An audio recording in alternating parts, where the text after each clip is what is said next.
Good evening, everyone. Good evening. So we're going to bring it home. This is the last talk. So I'm looking forward to this one. This is a shorter talk this evening.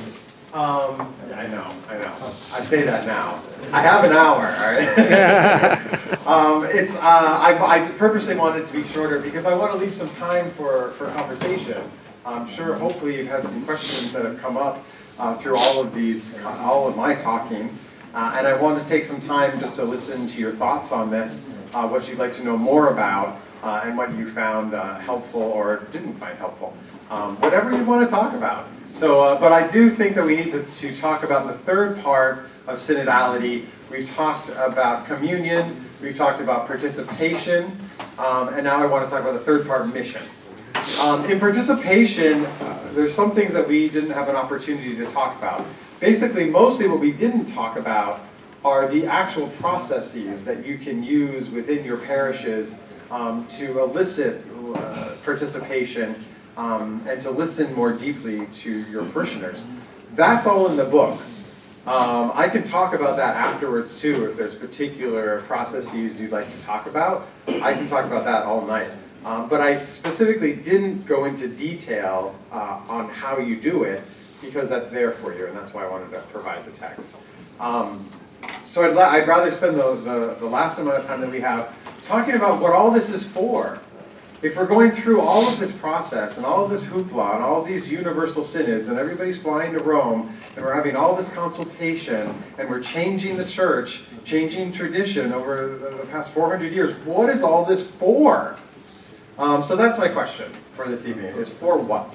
What do we get out of this? What happens if we engage synodality in the parish? I don't know if this is a question you have, but it's certainly a question a lot of people have. So I'd like to start with answering that question as best I can. And I'm going to start here with Pope Benedict XVI. This is a very interesting quote. You've probably seen it before. It was a talk that he was giving to a group of priests in Rome, and he used this very important word that really the Synod has been talking about for the past 3 or 4 years. But it began with Pope Benedict, and he said this, and I'm just going to read the quote, and then we can go into what this word means a little bit. The word is co-responsibility. This is like the new in vogue word that began with Pope Benedict in 2012. He said, co-responsibility requires a change in mentality, particularly with regard to the role of the laity in the church, who should be considered not as collaborators with the clergy, but as persons truly responsible for the being and activity of the church. So here's my first question. What is the difference between collaboration and co-responsibility that the Pope is referring to here? He's definitely making a contrast. I'm wondering what it is. Well, if we're coming from, shall we say, a more traditional model, Sure. Collaborator would be pastor gives the marching orders, Okay. and he puts out the design. This is what we're going to do, Okay. and we're all working to that end, and so they're collaborating with the pastor's plan, Okay. as opposed to a vision, Right. which they then take responsibility for how to incorporate, how to implement it. Okay. So they're like the pastor's helpers on working on his plan.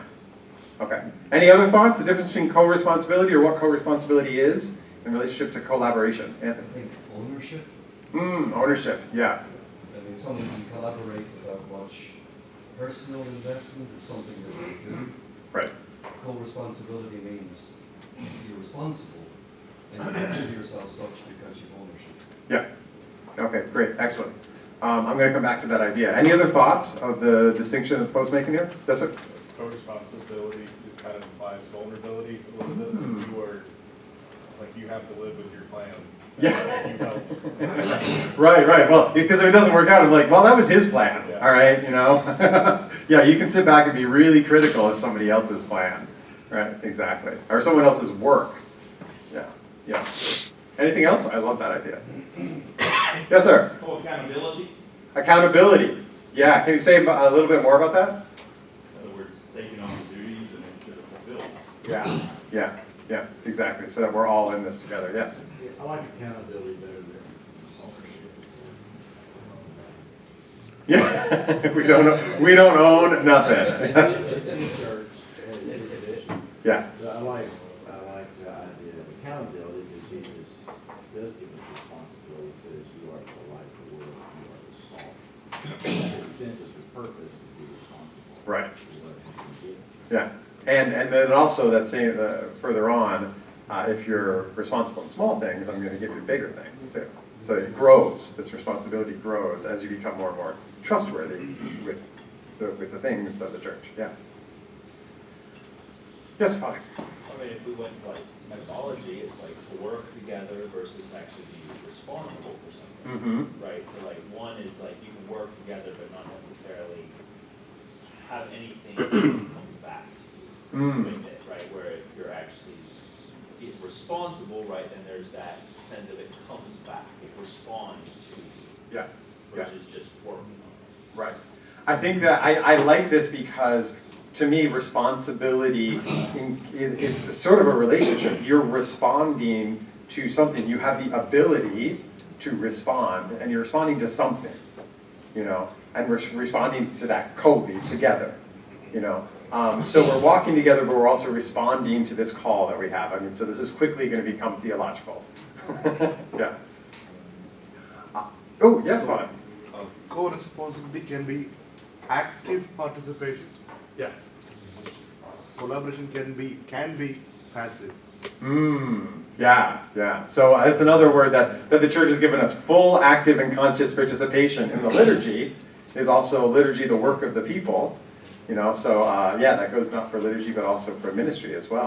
Full, active, conscious participation in ministry. Yeah, interesting. Any last thoughts? Yes. Probably also that the idea that the pastor is not only the one who is like a self-centered and the owner of all the ideas, Yeah. but now everybody acts like that would be like the good shepherd of each other, you know. Yeah. With the idea that, you know, is not to relegate the role of the pastor, of course, because we got a unique role and, you know, to do.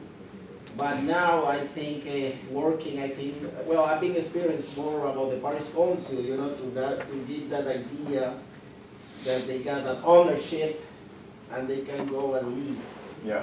as well. Yeah, I think it definitely, what I hear you talking about too is a change of relationship. The way that we're in relationship to each other, it changes. It does change. And I think, so I think this co-responsibility is a different way to be in relationship around this mission that we've been given, is really where we're going. Yeah, I like it because like 4 days a week, I can let somebody else sit at my desk. Yeah. Answer the phone all day. Right. What are you going to do with that in those 4 days? But remember, accountability too. I think we have to be accountable to each other. So I'll sit at your desk for 4 days, but you're going to be accountable to me then. Why don't you know what you did those 4 days? I'll tell you what I did. 5 things, remember? 5 things at the end of the week. You can't just tell me what to do. Yeah, no, exactly. I want to tell a story about this, because I start with one story, and it's a very brief story. But that's why there's this picture here of these 3 guys mowing the grass and doing the landscaping, and it has to do, I think, with accountability, but also with ownership. There was a parish that I was working with. It was a more affluent parish, and they had a landscaping firm that they had hired, and they did beautiful landscaping on the grounds of the parish. It was gorgeous. But the parishioners would come in and they drive and they say, oh look, Father hired those landscapers, doing such a beautiful job with that. At some point, this parish went through some financial turmoil, and they weren't as affluent as they were before, and they couldn't afford the landscapers anymore. They had to make a very difficult choice to cut it back. So there was a group of men from the parish who decided that they would take care of the landscaping. So they came out and they planted the flowers, and they pruned the trees, and they cut the grass. And every single week then they would come to Mass and they'd say, look at our lawn. Look at our trees. Look at the landscaping that we did. They had a different relationship with the parish plant because they worked on it. It was theirs. They just didn't outsource it to someone else. It was no longer like just Father's job to hire the landscaper. They took deep pride in that landscaping and pointed it out to everyone. So they had a different relationship, literally, to the land than they did before. And it was through their participation and through their work. Just a small example of how you can shift those responsibilities and it changes your relationship to the parish in some way, in this case, the landscaping. I think this really is at the heart of the for what of synodality. So we're trying to foster this co-responsibility. As a member of the laity, there's those of us within the laity have been kind of passive at times. And we really need to step up to the plate in some ways. I think that I've always really believed, I think one of the reasons that I got into pastoral councils and this idea of pastoral planning and empowerment of the laity is I really truly believe that this is a wellspring within the life of the church, that the gifts and the call of the laity have really been underutilized. And it means shifting these relationships. But if we can get our gifts involved in the life of the church and we can mobilize the Catholic laity to be this involved in their church as these three guys were in their landscaping, I really think it's a hugely untapped resource in the life of the church. And I really think that's ultimately what the for what is. But it requires a shift in our mentality, both as leaders and as those who have classically been titled laity in the life of the church. So, let me just talk a little bit about co-responsibility then, a few thoughts I have. I think co-responsibility fosters participation, and participation fosters co-responsibility. So as people are more and more involved in the church, like they were in that landscaping, they'll become more involved in their parish, and ultimately more involved in their own discipleship. So I think this ownership, and I like the idea of accountability. I use ownership, but I like accountability. That I think that ownership breeds engagement. So the more that people feel that this is their parish, the more that they're going to want to get engaged. And that's really what I'm trying to do. It's what my project has been about, is to encourage the laity to be more involved in, not just in their parishes. I want them more involved in their own discipleship. You know, I just don't want them to be passive in that. I want them to feel that they're deeply called and called to be engaged in new and deeper ways, and that we learn how to be more closely, we live out our relationship to Christ more deeply, ultimately. So I think that the synodal model begins with listening, but we're not just listening for opinions. We're not just doing a poll. We're not just saying, what do you think we should do? What we're also listening for are, what are the values that people hold? What is their passion? What are their gifts? We're helping people try to discern their own call in their own lives and how the Lord is calling them. But we're also trying to figure out, I always say to council members when they have these one-to-one conversations, find out whether this person is a leader, whether you think that they can be involved in the life of the parish, or if they're just a complainer. If they're just going to moan about everything that's wrong with the parish when you have an interview with them, and that's all they have to do is be critical of things, then you get the idea that this person is not ready for leadership. You know, but if they start sharing their dreams and their passions and their hopes to get involved in some way, then maybe you got a leader on your hands. So I think discernment is not only figuring out what are we going to do, but it's also figuring out who are the people in this community who have the gifts and the passion to move forward that mission, and who are the people that do not. And I think it's very important to discern that, and that's probably part of what the discernment's about. That's basically what I just said. We also recognize, I think, as we move into these new relationships of co-responsibility, that we're all in this together. So that horizontal and vertical movement that I was talking about earlier plays out as we sort of figure out what we're going to do and how we're going to arrange ourselves so that Christ is calling all of us, you and me. And then we're pointing all together towards mission. And I think you as pastors, your role is to really help that happen, is to point people towards that mission. So it's asking this question, what are we being called to do? Individually and collectively. And it's each one of us that need to discern that for ourselves. So as we discern together as a community what we're being called to, every single member of that community is also being asked to discern, how am I being called, individually me, being called to be a part of that? And not just what do I want, but what am I going to do? So I want to ground this a little bit. I have to do a little bit of theology, if I haven't already. And I want to go back to what my favorite canon is. This is canon 204. I have to bring a little bit of canon law into the conversation, I think. I love this canon because it's the definition of the Christian faithful.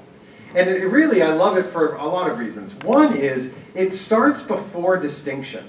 It starts before we separate ourselves into clergy and laity, into all these different roles and responsibilities that we have in the church. It's just all of us together. We're all in this group. We're all part of the Christian faithful.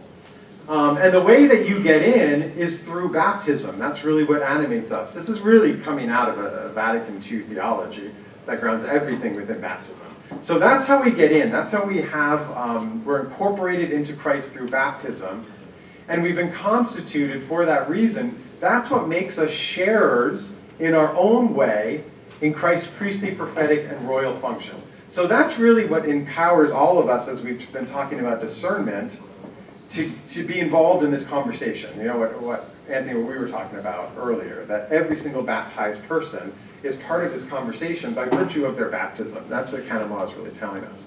But more importantly, when we get down to the for what, when we try to figure out what we're going to do here, everybody's involved in that. We're all called to exercise the mission that God has entrusted to us to fulfill in the world. And then when we get to the very end of the canon, so this is all of us together, at the very end then it says, in accord with the condition proper to each. Okay, now we're going to start talking about the distinctions.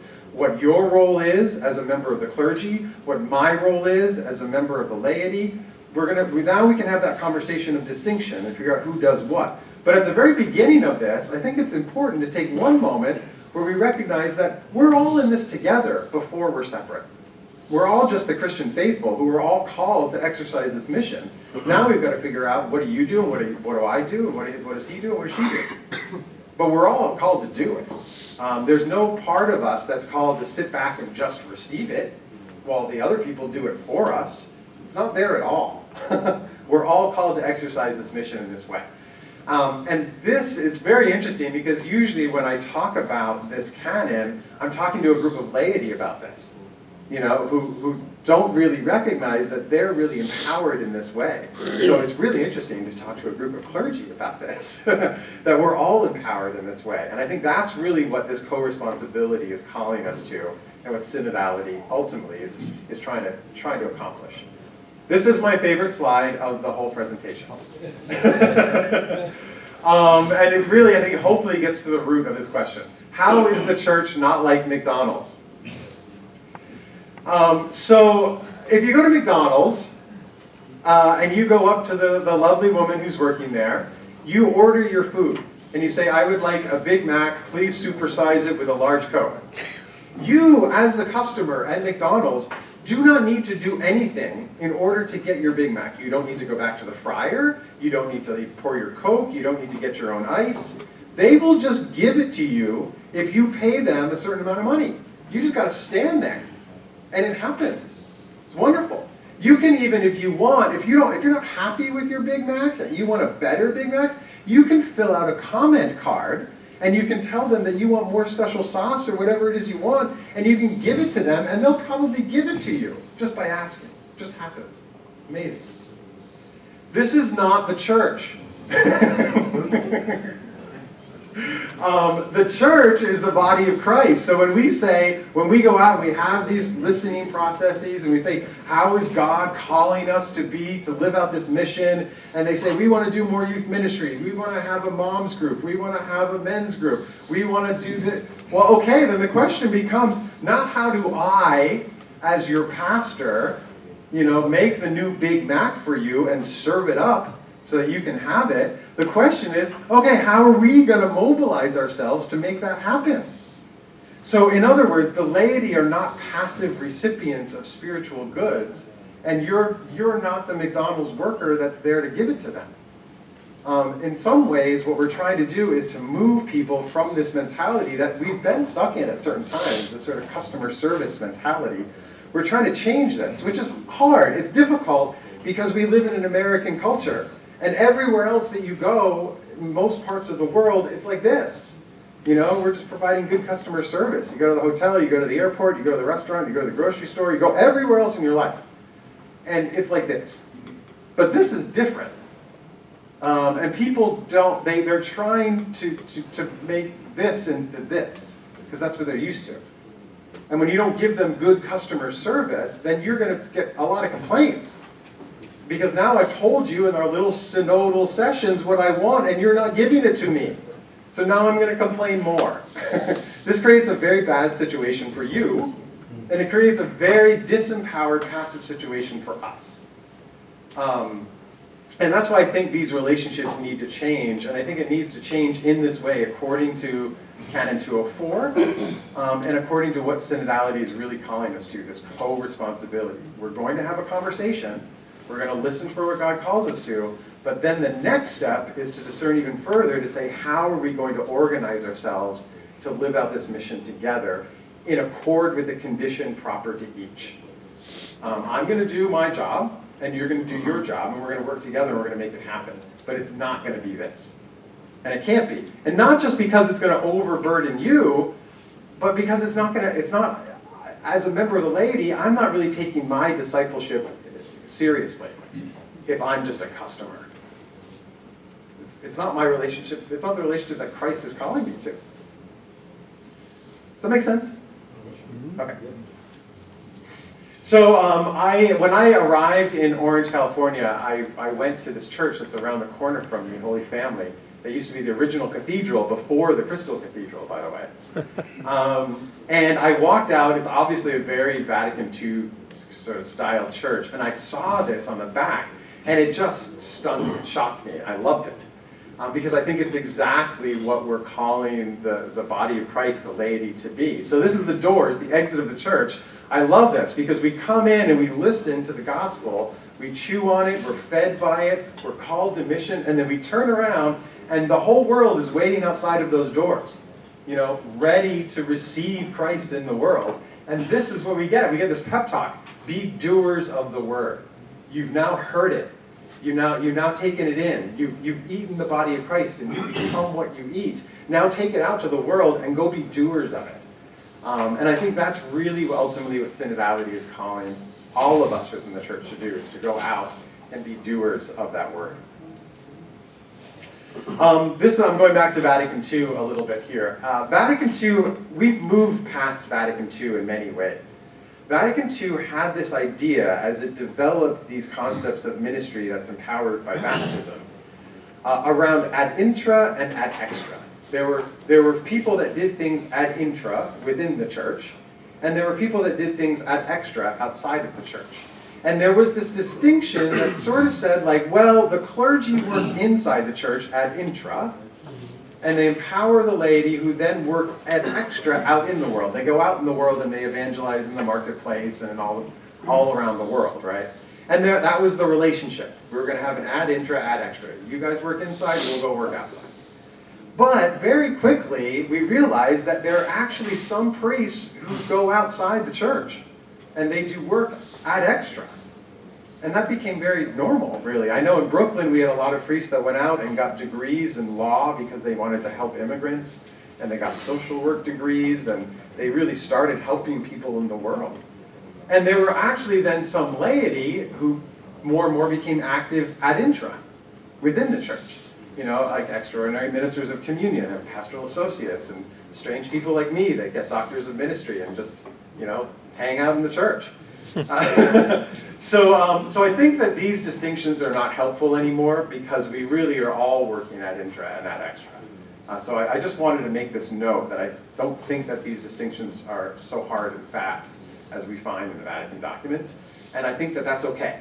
I think that these relationships develop as our context continue to change and grow. Doesn't change the fact that we're still not McDonald's and we're still all called to go out to the world. So how does the pastoral council get involved in this a little bit more practically? So first of all, synodal discernment, I just want to stress this again, synodal discernment is not only having conversations about what we're going to do, but it's also asking these deeper questions. Who are we? What are the gifts that we have within this community? We're being called to something, but then we're also have these gifts that are within us, and we need to discern what those gifts are within this community so we can figure out how we can appropriately respond to what we're being called to do. And they say that all the gifts exist, or they're in the community if we just seek them out. So I think part of that is having a gift discernment as well as asking ourselves, what are we called to? So it's a two-step motion. The discernment then is for individuals, so we have to provide some space for individuals to recognize their own gifts as well as their own call to be part of this grand plan that we're creating. And a discernment for the community to say, who are we in this community and how are we called together right now to serve the people that are around us. One of the things that we do, and you'll find it in the book, we did a parish survey. Very interesting. We took questions from the US Census, 15 questions that asked people's race and ethnicity and how much money they made and what their educational attainment was, just basic census stuff.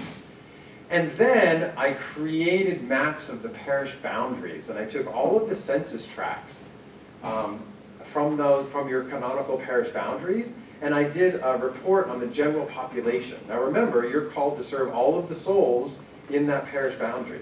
So then I took the results from the parish, what the parishioners gave, and I lined them up with the general population. And it was fascinating, especially in a place like Brooklyn. Because you find out, like, oh my God, we're all like highly educated white people, and everybody around us is Hispanic and poor and have less than a high school education. What's going on here? Or you would find out that there was differences between the people that were in the parish and the people that were living in the area.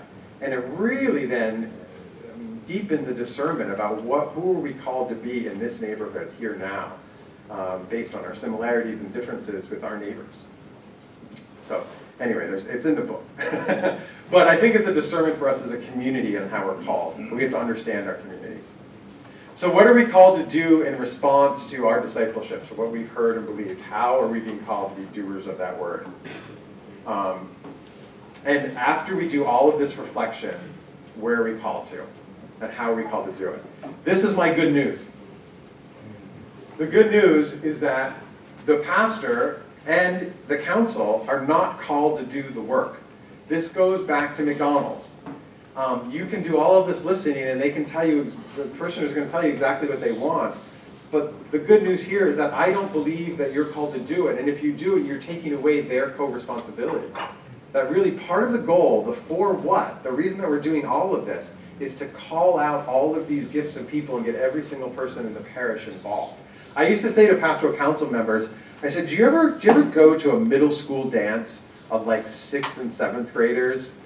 And they'll say like, yeah, whatever. And I'll say, you'll notice that the junior high boys, they do not dance.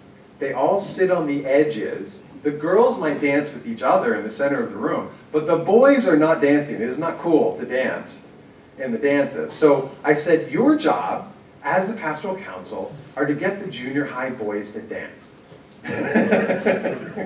So your job really is to take all of these people who are not involved in the parish, who are attending, they're showing up, but they're not getting involved. So that's the other thing. Junior high boys come to the dance. They just sit on the edges. They don't actually dance. So I'm like, your job is to get them up on the dance floor. And that is really hard work, but that's how it happens. And that's why we do all of this work, is to find out who are the people that we might be able to get up and get onto the dance floor. Who's ready to do that?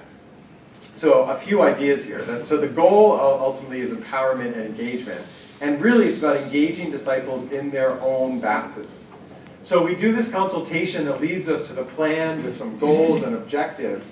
And I would recommend that you don't, when you try to assign people some objective that they're going to work on, that you do it in pairs. All right, so you have goals. We want to reach out to the youth of the parish. Great. Our objectives are we're going to start a movie night every week for the students in high school. You don't do the work. You're not running a movie night. But you need to find some people who are going to take responsibility for that piece. They don't need to know about the whole vision. They don't need to own the whole youth ministry goal. They just need to run a movie night. That's it. So this is the whole idea of taking responsibility in small things so that they can ultimately take responsibility in larger things later. So what the council members are really doing is finding their replacements. ultimately. So you get these folks that are involved in movie night. You call out 2 of them, because just assigning one person is not going to help. We want to work in together. Call them 2 by 2. So we get them to do the movie night, and they do a great job. And then all we do is provide supports. What do you 2 need in order to make this movie night successful? Do you need something in the bulletin? Do you need me to say something from the pulpit? What supports do you need to make that happen? And then if they do really well in movie night, then you might move them up to something else, and they might want to get more involved. And if they feel that it's successful, they'll want to be more involved. So ultimately, we're trying to grow up disciples by giving them little pieces and chunks. You know, and the council knows, how doing a movie night feeds into the larger mission of the parish. But they don't need to know that, really. They just need to run the movie night and feel supported in that. So there's pieces that they're being called to do, and you and the council are looking after the whole plan. Does that make sense? Okay. So again, you provide support, resources, and accountability, holding people accountable to what they're being asked to do, and updates. There's a lot of detail that I can go into at this point, and I've put a lot out there in the past 3 hours with you. I recognize that. So I want to take some time, we still have a good amount of time, to listen to what your questions might be about anything that I've put out. I can go into great detail on any one of these aspects. So these are some questions that might be helpful as a jumping off point, but I really want to just be here and answer what questions you might have about anything. Yes, fine. I'm trying to think like a young seminarian or a young priest. That's hard for me to do. Okay. I'll never forget, when you're looking for identity in your role in the church, if you're a seminarian or deacon or priest, I remember landing on, I think it was Lumen Gentium. The role of the clergy is to sanctify the church. The role of the laity is to sanctify the world. I got it! Yeah. I got it. I got my vision. I got my understanding like that. But it really locked me in. And what you said earlier about 3 slides ago, I thought, wow, to change this mentality. Contrast with your comment. I love what you said. We've already done Vatican II. Now we're at a new place in some ways. Yeah. Massage that a little bit, because if we hold that understanding that Lumen Gentium says, Yeah. we're stuck at McDonald's. Yes, you are. Yeah, and that's the problem. You're exactly, that's the reason why I think, not only do I believe that we need to move on from that, but that we have. You know, so when we make these distinctions, like in Lumen Gentium that you were talking about, ad intra, ad extra, it becomes sort of frozen. And then we begin to deny what the reality is. So Vatican II said that. And then when we began to live out the reality, so that document is promulgated, and we begin to live out the reality, and pretty soon we begin to realize, for instance, that there's a whole group of lay people that really feel called. They feel genuinely called to work within the life of the church. And that movement continues to develop throughout the 80s and the 90s. We saw up to 45,000 people at the peak who were involved in graduate level studies for pastoral ministry, hoping to get jobs within parishes and dioceses. That was just a reality that started to happen. And so we have to ask ourselves, what's happening here? It seems like lay people are called to work ad intra. And as I said, there were a lot of pastors that were going out and working in the world. And some of them, they would be assigned to that full time. And that just seemed to happen. So we have to recognize how things are developing and then have these conversations about what is happening, you know, and how are we understanding that theologically. So I think getting frozen in any period is problematic. And if the reality begins to change, then we have to ask ourselves, is God doing something new here, you know, and continuing to develop? Thanks. Yep. Yep. Yes, sir.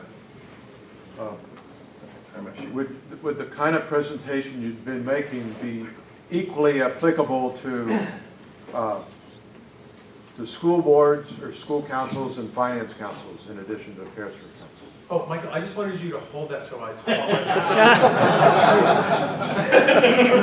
I'm sorry. It's hard to hear over there, I have to admit. Yeah. So it doesn't, thank you. Sorry, thank you.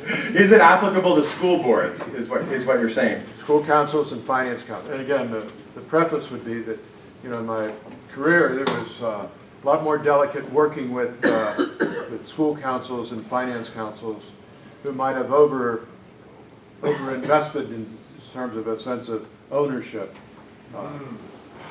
Yeah, I'll be honest with you, my primary work has been in pastoral councils. And I've worked with finance councils but usually in how the finance council is in relationship to the pastoral council.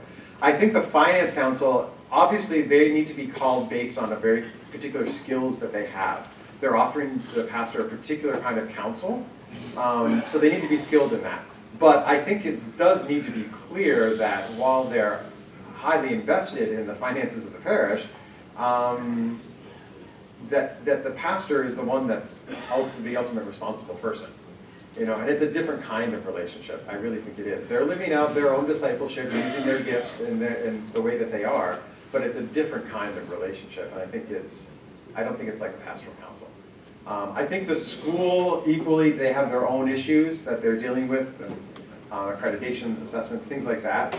And I think people need to be knowledgeable about it, but I think it's more like a faith community and more like a pastoral council relationship. But I think the finance council relationships, either in a school or a parish, are very different than a pastoral council. And I think it's because of the expertise that they're offering. I don't know if that's helpful. Yeah, thanks. Yes, sir. I kind of have a pragmatic question. Okay.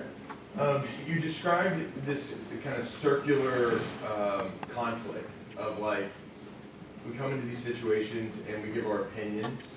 It kind of out of this McDonald's mentality, right? We give our opinions and then it's not really the focus of where we're going as a parish council. And then it just breeds back on itself of like frustration, complaining, opinions, and then so like, is there a practical off ramp if in a group like